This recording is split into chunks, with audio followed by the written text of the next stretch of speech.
gaya po ng ginagawa ng mga gumagawa ng milk tea, shake natin. Ito na guys, luto ng ating fresh noodles with a lot of chicken and only cabbage ang kanyang gulay. May isang ganyan, tapos nagpa siya, tapos biglang gulay. O bakit? Hindi ko na nakakita ng ganitong katulong. Hey guys! Welcome back to another vlog! Sorry, I'm kinda shouting na. Kasi, I'm about to film. Makatapos ko lang mag-set up ng ano ko guys, ang filming area ko. And the rain is pouring out. Sobrang lakas niya talaga. Ulan pa more! Eto guys, nagwash ako kagabi ng aking mga brushes. Ito yung for application ko lang naman to ng mga products sa mukha. Like for example, bentonite clay or kaya aloe vera gel, ganyan. So, ito usually yung mga ginagamit ko for the makeup. But except this, ngayon ko lang nalaban tong mga marble brushes ko na to. Kasi ito yung ni-review ko. After that, nakatenga na lang sila na hindi pa sila nahugasan. So, sinali ko na silang hugasan. And then, yung mga natitirang sponges ko na lang, dalawa na lang. Kasi nagtapon na po tayo ng mga sponges. So, eto yung mga madudumi.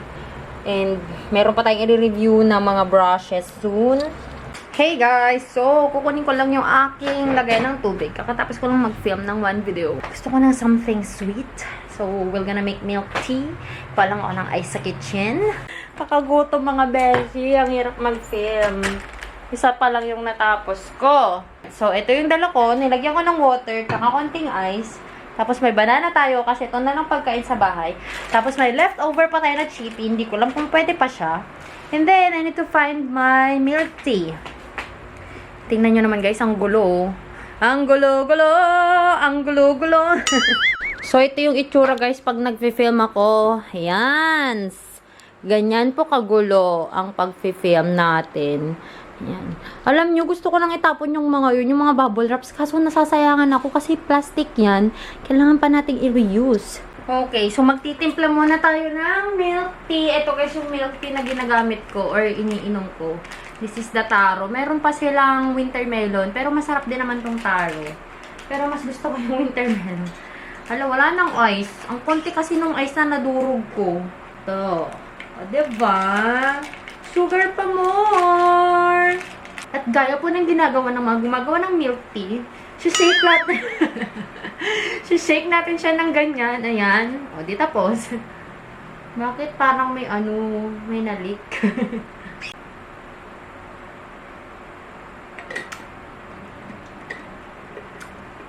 Mas masarap yung winter melon. Hindi ko pa pala natitikman tong taro na flavor nila. Nasty pala yun guys ha. So, let's try this. Kung ito, makunat na yung ko na. Ito pa nun, guys. So, ang tagal-tagal na nitong chippy na to. Hindi pa sa makunat. Ito na lang muna. Kainin ko. May saging pa. Tapos may nakita pa akong cheesecake sa sa bag ko. Tapos, ito yung banana natin. Oh my gosh, nagutom talaga ako guys. So, I finished filming 2 videos lang guys. And magluluto na tayo. Wow, ang ganda. Magluluto tayo ng dinner. And then after the dinner, mag-film ulit ako. Di bale may ilaw naman tayo. Pwede naman siguro, kaya naman siguro. And kapag after natin mag-film, meron pa kasi akong i-film na isa pang review, product review. Ayan. So, after natin mag-film, magpapahinga na ako. Kasi ayoko na. Bukas na lang ako mag-edit. PM pa naman ako bukas eh. Alright guys, so ang dinner natin is this flat Japanese noodles. Ayan. So, mag-ano lang ako ng bawang. Alam nyo ba, sa Canada, shout out to Antananing! Shout out daw, kasi hindi na daw shout out ni tita, si Antananing. Ayan. Laging pansit ang dinner nila. Hindi na sila nagsawa sa pansit. So, magluluto tayo ng fresh noodles, pansit. Ayokong doon sa kitchen counter ako magganito. Ang sakit ng likod ko. Naglinis kasi ako kanina guys ng harap at likod ng bahay. Nagdamo ako kasi sobrang taas na ng mga damo. I will put the video clip kung gaano ako kangarag. Alright. Filthy girl. Tingnan naman guys yung outfit ko. Ayan, meron po tayong paganyan. Ano ba yan? Sobrang ngarag. With leggings, with socks pa ako kasi sobrang daming langgam. Naglinis ako sa harap ng bahay. Tsaka sa likod. Ang dami na kasing damo. Sobrang tataas na kasi ulan nga ng ulan. Kaya matataas na sila. Ayan. So, naglinis ako kanina and hindi ko mahanap yung pang ganun ng mga damo. Kaya, inano ko sila. Ano bang tawag yun yung ginana? Hirap mag-Tagalog, besh. Len, yati Tagalog ti pinarot. Yati Tagalog ti pinarot. Binunot. Ang brainy. Binunot ko yung mga damo. Kaya sobrang sakit ng likod ko. Kasi yung mga damo malalaki na. Tapos, na sila, mahirap na silang bunutin.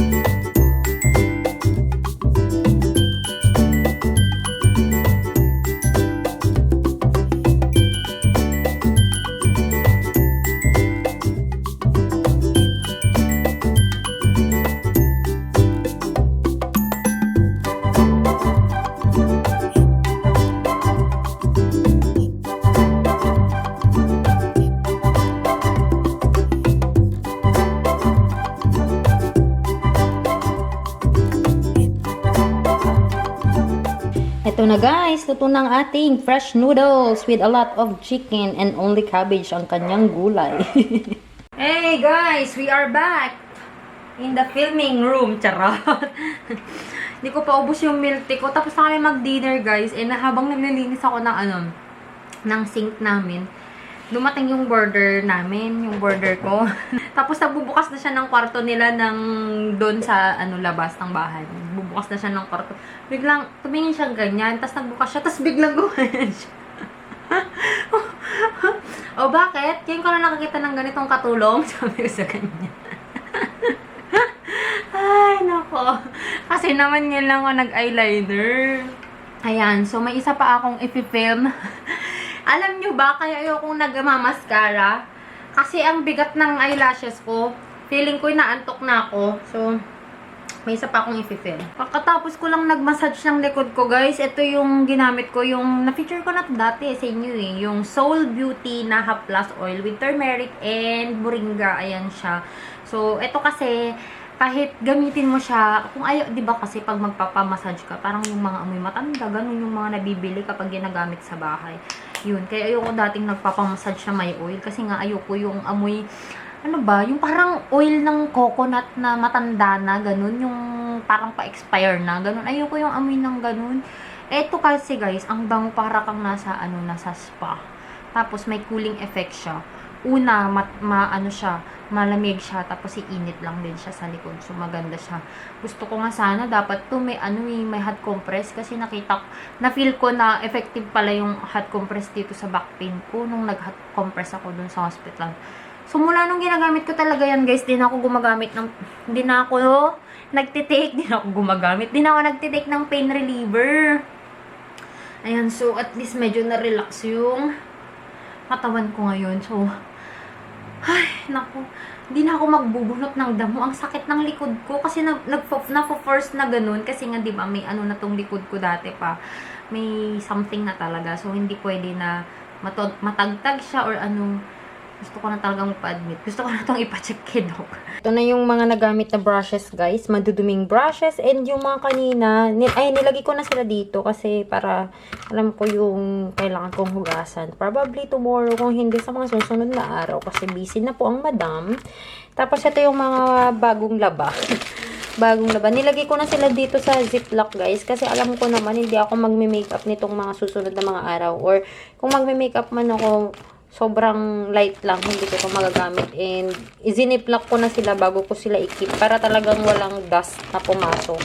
Ayan, kasi, ayoko na dusty yung mga ginagamit ko na brushes. Kasi nga, diba, pimple prone tayo. Tayo ay magtatanggal na po ng ating mga kolorete sa katawan. Nga pala guys, kanina yung last clip is, sabi ko ayoko na dusty yung ano, mga ginagamit kong brushes. Tingnan nyo yung ginawa ko sa mga makeup ko guys. Tingnan nyo.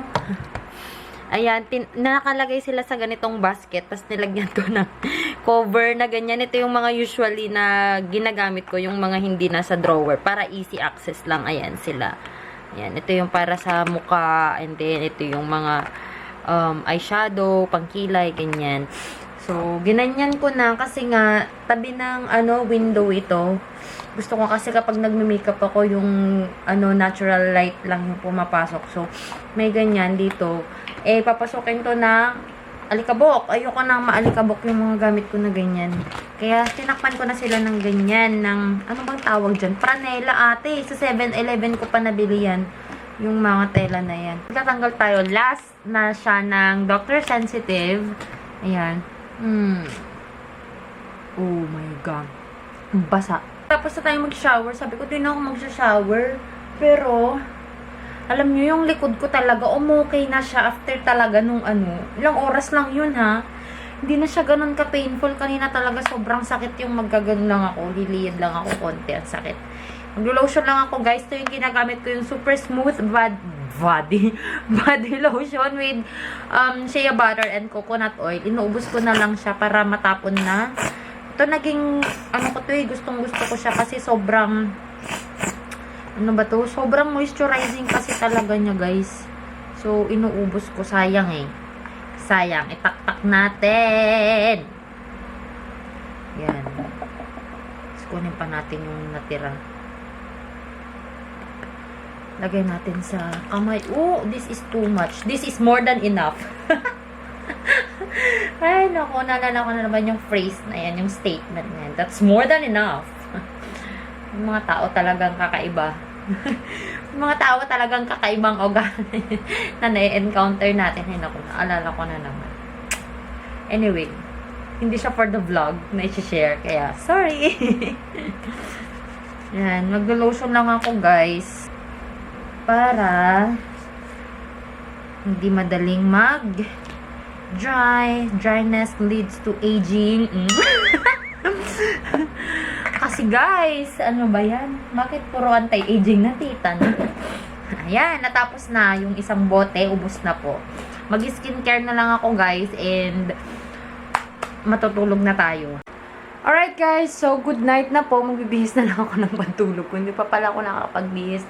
The time is 11:43 p.m. and katapos lang ng skincare ko. Sobrang pagod na pagod ako today, guys. Sobra.